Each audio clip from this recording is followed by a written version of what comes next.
üks jama või üks kriis jääb ainult teist taga. Hetkel on seis, kuidas ma ütlen selle kohta, eks me oleme ärevuses natuke, seis on ikkagi Iraani sõja tõttu on meil väga palju muutujaid laual, mille puhul me ei tea, mis need kaasa toovad. No sektor selles osas ma arvan, et läheb nii nagu, sektoril läheb nii nagu kõigil teistel, et oleme sellisel äraootaval seisukohal. Ma arvan, et need uudiste portaalid on igal hommikul kõigil nagu näpul, et vaadata, mis nüüd siis jälle nagu juhtunud on. Kui keegi ei tea, mis saama hakkab ning millised täpselt võivad olla järgmised sammud, on ka Eestis raske konkreetseid plaane teha. Kui tanklaketid on enda hindasid juba lakke tõstma hakanud, on toidupoodides veel hinnad endised. Veel, sest tootjatel on varud. Selline lühiajaline mõju on võib-olla meil endale ettevõttele mõõdukas. Me oleme äraootaval seisukohal, me ei hakka täna nagu mingit selliseid olulisi muudatusi oma tegevuses või äriplaanis tegema lähikuudel, aga loomulikult pikemaajaline mõju võib olla nagu suurem, et täna on juba viiteid sellele, et on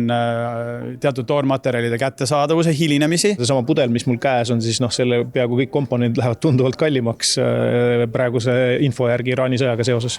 Ka teistes Euroopa riikides on Lähis-Ida sõja mõjusid tunda. Nii hakkavad näiteks Saksamaa ühes keemiaettevõttes varud otsa saama. Ettevõte segab kemikaale kodumajapidamises kasutatavate puhastusvahendite, aga ka autotööstuses näiteks pidurivedeliku jaoks. Nüüd ei teagi ettevõtja, kas või kuidas tootmist jätkata. Schwierig, weil es innerhalb von 0 auf 100 kommt, mit Preiserhöhungen, Transportkostenerhöhungen, keine Container verfügbar, Frachten aus Asien zu holen, respektive deutlich teurer. Sõda Ukrainas, olukord Lähis-Idas, maailmas toimuv jätab jälje Eesti tootjate tegemistesse. Aga ka Eesti riik ei toeta tingimata seda, et Eesti ettevõtetel elu kergemaks läheks.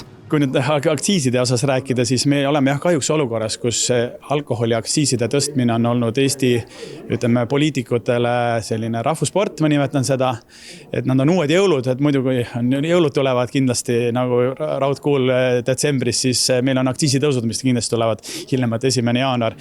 Ja see on selles mõttes nagu väga kehv olukord, et ei saa öelda, et meil oleks kuidagi hinnad odavad või aktsiisid madalad, et me oleme Euroopa tipus ja meil tooted on väga kallid. Me ise loodame ja tööstusena loodame, et see võiks nagu muutuda, et mingil hetkel võiks nagu pausile minna, maha rahuneda. Inflatsiooni puhul eelmisel aastal toiduainete hinnad tõusid 7% ja mida me seal tõesti nägime, oli see, et tegelikult osa sellest hinnatõusust toorme poolt siis kaupmehed pidid alla neelama ehk et toidukauplustes tõepoolest kasumid natuke vähenesid, marginaalid natuke vähenesid ja seda on ka näha nagu selles diskussioonis, mida nad siin ühiskonnas räägivad.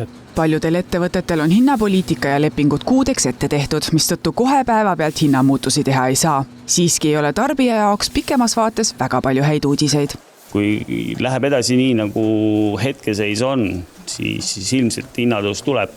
Täna juba on tootjatel plasti hinnatõusud 25+%, mida on juba teavitatud, mida pole fikseeritud veel, et mis võib olla veel suurem. Lisaks transpordikulu, lisaks sellest tulenevalt energiakulud tootmisele. Selles vaates võib suvel oodata ees Eestit päris korralik hinnatõus. Kindlasti toob see tohutu suure surve uuesti inflatsioonile. Ma ei taha seda ju mitte kuidagi Eesti inimestele öelda, aga ma arvan, et inimesed saavad sellest aru. Hinnatõusud ja inflatsioon omakorda toovad tööandjatele kaasa uue surve, sest inimesed tahavad toimetulekuks palka juurde. Tarbija käitumises on juba ammu muutusi näha. Me näeme seda, et järjest on kasvanud soodushindadega ostetavate kaupade osakaal, sest et enne meil siin diskussioonis oli see, et kuidas hinnad mõjutavad toodete müükis, loomulikult mõjutavad ja mida me näeme on see, et nii kui kampaanias toode on, siis ta võib kordades rohkem müüa kui tavahinnaga. Nii et kahtlemata mõju on olemas.